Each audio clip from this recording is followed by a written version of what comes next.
Good morning, one and all. How are we all today? There's no way you can... Well, you can answer it in the comments. You know what I mean. Anyway, good morning to everybody. Ex-West Ham United employee has put a post up on his Patreon page saying that West Ham are having talks today with Brighton for the transfer of Evan Ferguson. Now, we know that we were always going to have to leave this until late in the winter if it was something that we wanted to do, because Brighton did not want to do business early on in the winter. I think this is a very, very well spun narrative, basically. This whole thing that Brighton wouldn't ever do business until later on in the window almost gives the impression that they're in control. It's their decision. When you actually look at it and you listen to what Fabian Hürzeler has said, particularly earlier on in the window, about Ferguson, you realise that they couldn't have done anything anyway. So I do hope West Ham are not taking this nonsense at face value, because earlier on in the winter, Hürzeler said of Evan Ferguson, he's got a foot injury. It's a bit of a mystery. We don't know. We're hoping it's not going to be long term. It sounded so similar to what was being said about Nicholas Füllkrug when he picked up the injury in September. I'm not suggesting for a moment that Ferguson has got the same injury as Füllkrug or anything like it. I'm just trying to make the point, really, that this whole thing that Brighton were going to wait and see. I don't think they had a choice. I don't think Evan Ferguson would have been passing a medical at the start of a transfer window. So, I think they've played into this narrative of thinking, we'll decide, we'll do what's best for Brighton. But yeah, I'm not sure that was the case. I have to say, there's been some of the reports yesterday saying that there were up to 20 clubs interested in Ferguson. Again, I'm not buying that. I think that's a sales tactic. This thing, Arsenal want him. If Arsenal wanted him, Arsenal would have had him. And they would have had him long before now. I just can't believe... Look, Ferguson looks to be a really talented player. I won't tell you the story again. You've heard it too many times. The time I saw him up close when he was 18. But he's very talented. He's a real handful. He caused our defence all manner of problems. And I think I don't think he has got a ton of potential. But I think he's scored 14 senior goals. That's it. Now, that's a little cross-section where you can maybe extrapolate and have a look and think, OK, this is a guy with some potential. But I don't think that there are a queue of 20 clubs lining up to pay £50 million for a striker with a young striker with a patchy injury record and who's not scored tons of goals yet. Now, obviously, he's only been playing for two seasons, 2.5 seasons, whatever it is. I totally get it. And I do think there's potential there, and I do think it would be a good signing for West Ham under the correct conditions. But, yeah, I think this is the narrative as well. And this whole narrative, he used to be a £100 million player. He was never a £100 million player. So I think there's some... Yeah, someone's doing a bit of propaganda on it, basically. On Brighton's side, I don't blame them for doing it. But this whole West Ham had better hurry up because Arsenal were going to pinch him. I just don't believe that there are this big queue of players waiting to take this guy on. That being said, I don't want to sound too negative, Nelly, about it. I really don't. If Graham Potter thinks this is the guy that he wants, then I'm all for getting him. But we must structure the deal on our terms. I think this is really, really clear. Obviously, we've got to make it sort of attractive for Brighton, but we understand the player wants to come, wants to join Potter, and Potter would like him to play here. But, I also think, to be fair, that a lot of the narrative, I think, from the West Ham side, you sometimes read comments, just pay up, get up, pay him now. Why is Sullivan being tight? Well, listen, I think the club were certainly being stingy with the... Angel Gomez. I always want to call him Mario Gomez for some reason. The Angel Gomez, I think certainly, but we're getting nowhere near on that. And I saw reports popping up yesterday that we were getting close. As I understand it, we're not getting close at all with it. We made one offer. It's nowhere near. He's over England this week to have talks with a club, or his representatives, are over in England to have talks with a club this week. We're just getting nowhere near on it at all. I think the problem that we have is that we're not treating it as a free transfer. A free transfer, you've got to sweeten the deal for the player. Basically, whatever you think Angel Gomez is worth, then, 20 million? Let's say it's 20 million. The fact that you're getting him for free, it doesn't mean you get him for nothing. You might save 12 million. But what you do with that 8 million is you give it to the player and you give it to his representatives, and you've got a 20 million pound player for 8 million. You still have to pay him the wages. We were nowhere near on this stuff. We're absolutely nowhere near. So I think, I think there's a way of looking at it and saying, oh, just get your money out. I think with that, you can say to the club, come on, just get your money out. I think with this one, if it's being demanded that we just pay whatever Brighton want, and we go, and I think we'd be mad to commit £50 million to a player for all the reasons that I've already said in this video. I just think it's a little bit of a risk. And I just think the fact that we missed out on Duran earlier on in the season has given us FOMO. I do. I think we've got massive FOMO on this one. The fear of missing out. I do. And I think because it's almost like we've got a bit of trauma from what's happened with Duran, and we're thinking, well, hold on, we didn't get Duran. So if we now don't get Ferguson, then he's going to, hit the ground running. He's going to start scoring goals, and we'll look back and think, damn, we could have got him. I just don't think they're not the same player. It's not the same set of circumstances at all. So we have to make... and I have to say, I don't. Please don't say, I can't believe you don't want Ferguson. That's not what I'm saying. I've tried to make the as nuanced argument as I possibly can. I just think we've got to proceed with a little bit of caution on this one. And if the reasoning for not getting Brian Brobby was that he hadn't scored many goals in the last 12 months. He has had a prolific season, by the way. Just in the last 12 months, 18 months, he's not scored that many goals. And he's a little bit injury prone. Then the same logic surely has to be applied to Evan Ferguson. But, as a big but, if this is the guy that Graham Potter has identified to make the system work, then get him. And we got such a little small glimmer of evidence with Potter and a striker. 13 minutes? That was what we had with Fulkrug.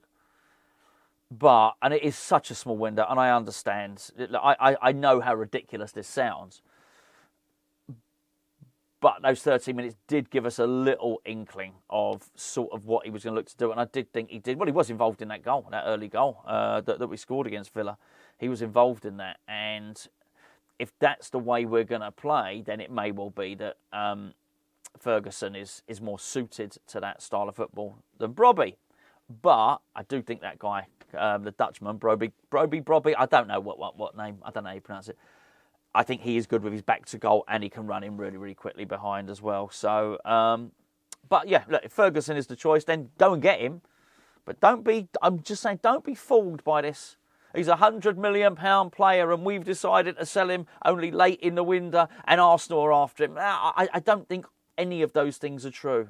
So I just want to make sure that, well, I say make sure, I can't make sure. I'm not part of any negotiating team. Anyway, so they're negotiating for him today. There is some other news as well, which I just want to touch on, if you don't mind. Before I do, can I please point you in the direction of today's video sponsor, Stocks FC. If you fancy yourself as a bit of a whiz on the, let's call it the footballer stock market, then Stocks FC is a way that you can buy shares in players and you can earn yourself a little bit of money. Now, I asked you for some advice on it yesterday, and I'm very, very pleased. I'm still going through them all now, but what also happened was afterwards, because I let it be known that I'd bought shares in Jared Bowen. Now, what we've got a special offer for you now, and a link is in the description below, or you can use the QR code. And if you use that QR code, or you use the link below, and you join via Hammers Chat, then you get 5 loan players to start off your portfolio with. Let's call it that way. I've got loads of Liverpool players, and I'm already in a profit, which is pretty damn good. I'm quite certain that because I've bought Bowen shares when he's injured, when he's going to start scoring, he's going to be playing for Graham Potter, and I think I'm going to make a little bit of money there. But what Gio said, he said you want to get Wissa. And he said, Gio's bought Wissa. He said, if you'd have bought a stock at the sale price when he went live, because certain players go live at certain points, he said, and you'd kept him, you'd be 43p in profit per share by now, and still own your stocks, which you could sell for a profit too. So, I'm a little bit late. I am going to go with the Wissa there because I've asked for that. So I'm looking. I'm very, very slowly doing that. So I have spent like £2 on Wissa. I spent £3, something like that, £2-3 on Jarrod Bowen, because I'm betting responsibly, which is what you guys should absolutely do with any of this stuff. So go and check out. Click the link. Check it out in the link below. Take advantage of the offer that we've got. But just familiarise yourself. There's a lot to learn on this stuff. It's like stock market fantasy football in many respects. So make sure there's a lot of advice on the website, so go and check that out. Luis Guilherme, that's the other thing. I saw Gio had done a video earlier on, so there's no point me doing a video on that now on its own. Okay, so let's take a moment. Rumoured to be interest from Saudi Arabia, that's not materialised. So Fabrizio Romano last night said that Shakhtar had made a £15 million euro bid for him. Now, spoke to the club late last night, very late. Do you know they answered at 11:30 at night, which I think that's pretty sterling stuff. I said, any truth in this? Said there's been interest, there's been talks, but no firm bid yet. And then later on today, I've had a little bit more correspondence with them, and they've turned around and said that the player actually cost. It's the first time I've heard the club clarify how much he cost. 23 million euros. So you can understand this would be a horrendous loss and just a horrendous bit of business. And one of the reasons why we've got to get this Ferguson stuff right, because we keep hemorrhaging money. We hemorrhage so much money on strikers, we really do. But this is an example of a winger. If that's the case, to lose that level of money, to lose. See, some people were saying that Shakhtar would bid 13 million euros. Some people were saying 15. And I think it was Romano said 15. But even with that in mind, to consider you might lose 8 million euros in 6 months for a player that's not really been given a chance, it is horrendous. But here's what. I'm gutted. I was as excited as anyone about Guilherme coming in. It wasn't just Guilherme, it was what it symbolised. It symbolised the fact that the West Ham were going to go and tap into that young South American market, which is something so many of the clubs in Europe do and do so well. And I thought, I'm glad to be part of this. And it just thought everything seemed good at the time. Steiten had flown over to Brazil 3 times to make this deal happen. And there was such positivity. It was our first signing. So for it to end on a whimper like this, it's pretty bad news, it has to be said. But from the player's point of view, neither manager, neither Lopetegui or Potter has fancied him. I mean, you could make the case, I guess, that Potter is... maybe he's been told that we need to get rid of him. That is a possibility, isn't it, of course?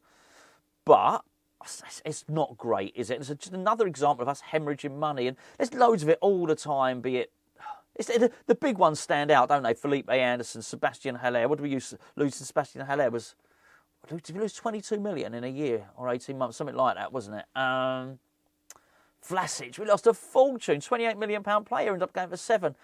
Again, like in a year, this is crazy. Maxwell Cornet, there's loads and loads of them, and it doesn't seem to stop.